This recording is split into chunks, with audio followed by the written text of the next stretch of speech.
अस्सलाम वालेकुम। फ़िल्म शुरू होती है और इसमें एक कायनात के बारे में बताया जाता है। ज़मीन का पानी भी ज़हर आलूद हो गया है। करे अर्ज़ के बाकी रहने वाले इससे मर रहे थे। बाद में वहाँ लोगों के कटे हुए सरों का मुशाहिदा करता है, वो ख़त खौफ़नाक थे। बाद में वो एक ऐसी जगह का दौरा करता है जहाँ लोग एक दूसरों के साथ अपने सामान का तबादला करते हैं। बाज़ार में कुछ ताकतवर लोग हाथ बांध कर लड़ रहे थे। इन्हें बाजू वाले पहलवान कहते हैं। इनमें फेडरिक नाम का एक आदमी था। लड़का इस दुकान पर पहुंचता है और दुकानदार को कुछ सामान देता है। वो इसे एक कलम भी देता है जो इसे कूड़ेदान में मिला था। लड़का इस टर्बो राइडर किताब में एक सुपर हीरो के किरदार का बहुत बड़ा मदाह था। वो इस जैसा बनना चाहता था। इसी दौरान एक आदमी फ्रेडरिक के पास आया और इसे इत्तला दी कि हमारा एक आदमी गायब हो गया है। वो कोई और नहीं बल्कि फ्रेडरिक का भाई था। इसे कस्बे के रहनुमा ने गिरफ्तार किया है जिसने फ्रेडरिक का भाई को बेदर्दी से कत्ल कर दिया। दूसरी तरफ वो लड़का जिसे टर्बो राइडर की किताब मिली, वो झूले पे बैठकर बड़े मज़े से किताब पढ़ रहा था।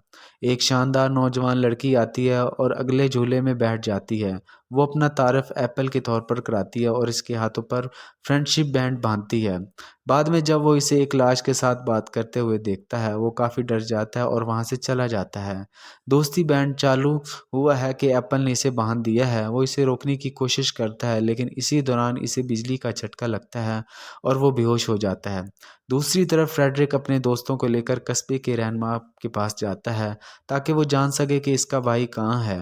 ताहम इसके दोस्त इसे कायल करने की कोशिश करते हैं कि कस्बे का लीडर काफ़ी ख़तरनाक है और हमें इससे लड़ना नहीं चाहिए बल्कि पानी के लिए जाना चाहिए ताकि हम पानी ताकि हम पानी पीने के बाद ज़िंदा रह सकें। जानलेवा बारिश के नतीजे में सब कुछ जहरीला हो गया है और पानी नहीं था। ताहम फ्रेडरिक मज़ाहमत करता है और थोड़ी देर में लीडर के आदमी ज़ाहिर होते हैं।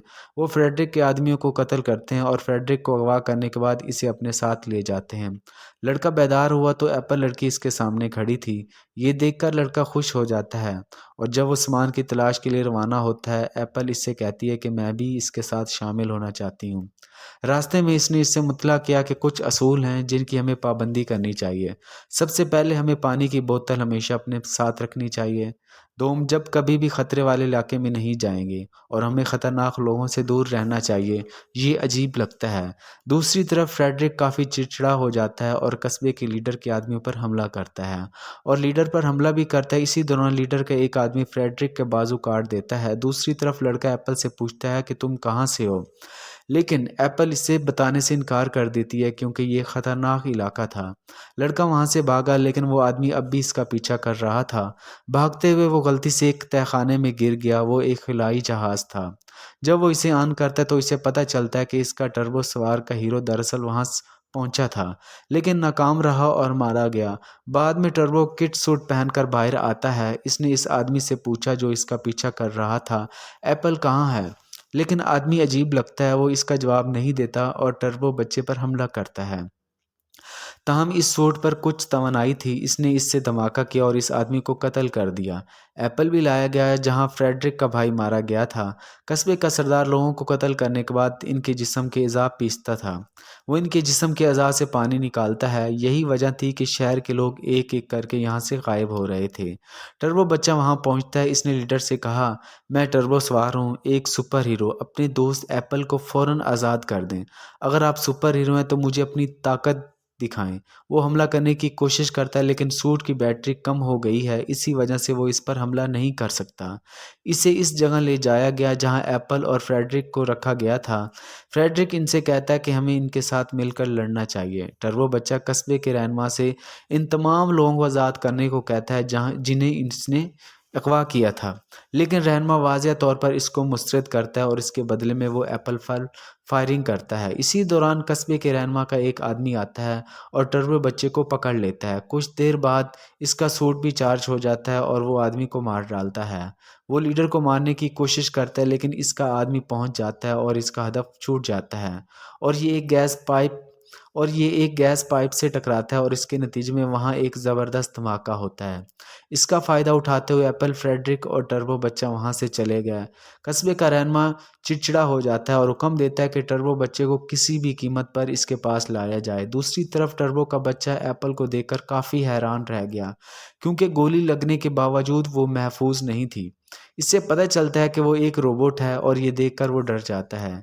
इसने इससे पूछा, क्या तुम दूसरे रोबोट्स की तरह खतरनाक हो? वो कहती है, नहीं, मुझे दोस्ती के लिए बनाया गया है। इस गोली की वजह से जिसने एप्पल को गोली मारी थी, इसका बायो इलेक्ट्रिक मीटर गिर रहा था। वो धीरे धीरे मर रही थी और लड़का दोबारा इस दुकानदार के पास गया।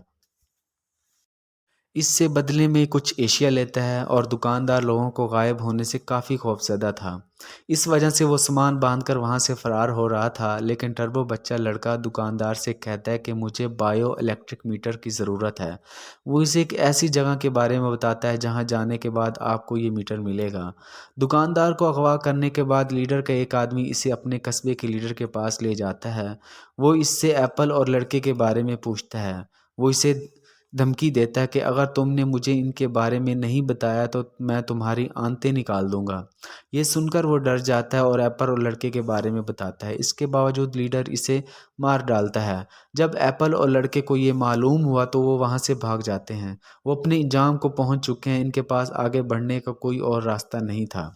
यहाँ टर्बो बच्चा अपने इख्तियारात का इस्तेमाल करता है और टाउन लीडर के तमाम आदमियों को एक एक करके मार डालता है। लेकिन एक आदमी एप्पल पर हमला करता है जिसमें इसका सर अलग हो जाता है। लड़का एप्पल का सर पकड़कर खतरे वाले इलाके में पहुंच जाता है।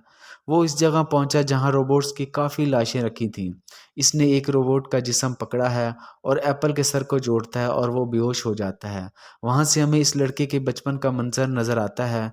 कस्बे का सरदार अपने वालिदैन के पास आया और इनसे पानी मांगा। जब वो देखता है कि इस लड़के के वालिदैन के पास वाफिर पानी है तो वो इन्हें धमकी देता है और कहता है कि मेरी इजाज़त के बगैर तुम यहाँ कुछ नहीं कर सकते। ये मेरी ज़मीन है। इस कस्बे के लीडर ने टर्बो बच्चे के वालिदैन को कत्ल किया था। ये लड़का बचपन में छुप छुप कर ये सब देख रहा था और काफ़ी डर गया था। वो अपनी साइकिल लेकर वहाँ से चला जाता है। हम मौजूदा मंजर पर आते हैं। जब वो बेदार होता है तो वो देखता है कि फ्रेडरिक इसे बचाने के बाद डेड जोन से बाहर ले गया है। दूसरी तरफ एप्पल भी जाग जाती है और वो खुद को दूसरे लिबास में देखकर खुश हो जाती है। फ्रेडरिक और लड़का जब आगे बढ़ते हैं तो वो खुद को टाउन लीडर के आदमियों से घिरा हुआ देखते हैं। दोनों ने बहादुरी से इनका मुकाबला किया और एक एक करके मार डाला। एक खातून टर्बो बच्चे को मारने ही वाली थी, लेकिन इसी दौरान एप्पल आ गई। वो खातून को मार देती है और इसके साथ ही वो अपना एयर ब्लास्टर टर्बो बच्चे को देती है। टाउन लीडर ने वहां एप्पल और फ्रेडरिक को गोली मार दी। मजीद बरहा इसने टर्बो बच्चे को गोली मार दी, लेकिन वो इसके सामने खड़ा है। क्योंकि इसकी जेब में एक बॉक्स था इसलिए गोली इसे नहीं लगी। वो अपने एयर ब्लास्टर से लीडर पर हमला करता है और एक एक करके अपने आदमियों को मारता है। एप्पल फिर से उठ गया और वो दोनों ये मानकर काफ़ी खुश थे कि सब कुछ ठीक हो गया है। इसी दौरान लीडर उठता है। वो भी रोबोट था, अच्छा नहीं बल्कि एक शरीर रोबोट था। यहाँ तक कि इस रोबोट ने इसे तैयार करने वाले आदमी को भी मार डाला था। वो अपने लेज़र बीम से टर्बो बच्चे पर हमला करता है। टर्बो बच्चा इस पर मिसाइल फेंकता है और वो अपने टर्बो ब्लास्टर से हमला करता है और रोबोट वहीं मर जाता है। एप्पल बीम के सामने आती है जो टर्बो बच्चे के करीब आ रहा था। धमाके की वजह से ज़मीन से पानी निकलना शुरू हो जाता है। पानी काफ़ी साफ और पीने के काबिल था। दरी असना एप्पल वहाँ मर जाता है। टर्बो बच्चा काफ़ी परेशान हो जाता है और रोना शुरू कर देता है। फिल्म इसी के साथ ख़त्म हो जाती है। देखने का शुक्रिया। अल्लाह हाफिज़।